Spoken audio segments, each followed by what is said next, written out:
Assalamualaikum warahmatullahi wabarakatuh. Baik, kawan-kawan mahasiswa, kesempatan kali ini kita akan membahas tentang keberhasilan dan kegagalan KPK, atau bisa kita lebih spesifikkan kekuatan dan kelemahan KPK. Nah, begitulah kira-kira yang ingin kita bahas pada kesempatan kali ini. Baik, langsung saja. Keberhasilan KPK atau kekuatan KPK itu, KPK Komisi Pemberantasan Korupsi itu memiliki dukungan yang penuh atau mendapatkan dukungan yang penuh secara politik.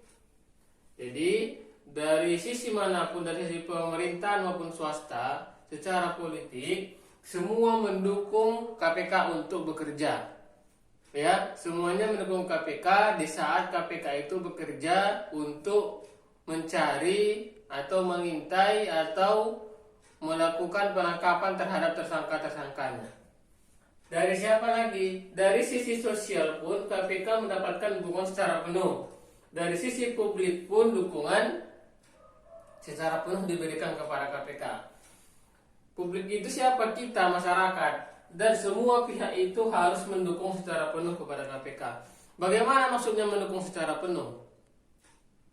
Tidak ada seperti kejadian-kejadian yang kemarin itu, kalau umpamanya ada pejabat publik yang sebagai tersangka atau sedang dicari datanya oleh KPK, tidak ada lagi ceritanya kalau petugas KPK itu untuk diteror, ditakut-takuti atau bahkan dirugikan secara pribadi maupun keluarga besarnya. Seperti kemarin ada kasus novel itu, bukan hanya diteror, dia malah dicelakai karena ingin menyelidiki kasus-kasus besar yang ada di Indonesia. Seharusnya yang seperti itu tidak ada lagi, karena kita seharusnya tidak boleh korupsi. Apabila ketahuan korupsi, bukan mencari sesuatu untuk menyelamatkan diri, tapi harus tetap didukung. Walaupun di sekitar kita mungkin yang diselidiki KPK, kita harus tetap mendukung supaya tugas KPK itu terus berjalan dengan lancar. Inilah harus dukungan kita yang harus kita awasi, yang harus kita berikan kepada KPK. Kelemahan KPK bisa dikategorikan sebagai kelemahan atau kegagalan, mendekati kegagalan di saat kewenangan KPK itu dalam menyelidiki kasus memiliki kewenangan yang ganda sekarang. Yang awalnya hanya KPK saja yang boleh, yang memiliki kewenangan penuh super body terhadap kasus korupsi, sekarang polisi dan jaksa juga memiliki kewenangan atau kekuatan yang diberikan untuk menyelidiki kasus yang sama. Polisi itu sudah memiliki lembaga, sudah memiliki kewenangan untuk membuat penyelidikan atau penangkapan terhadap tindak pidana korupsi. Yang awalnya itu adalah kewenangan KPK. Jaksa malahan bisa menuntut sampai ke pengadilan. Jadi sudah bercabang-cabang sekarang kewenangan KPK itu, yang dimana dari sisi negatifnya, kelemahannya bisa kita lihat ini menjadi kekuatan KPK itu semakin lama semakin melemah, karena semakin banyak kewenangan yang diberikan kepada lembaga-lembaga lain. Berarti KPK itu nanti apabila ingin tegas, umpamanya polisi stop, cukup kami saja yang menangani, jadi kewenangan KPK itu kekuatannya semakin tidak terlihat lagi jadinya.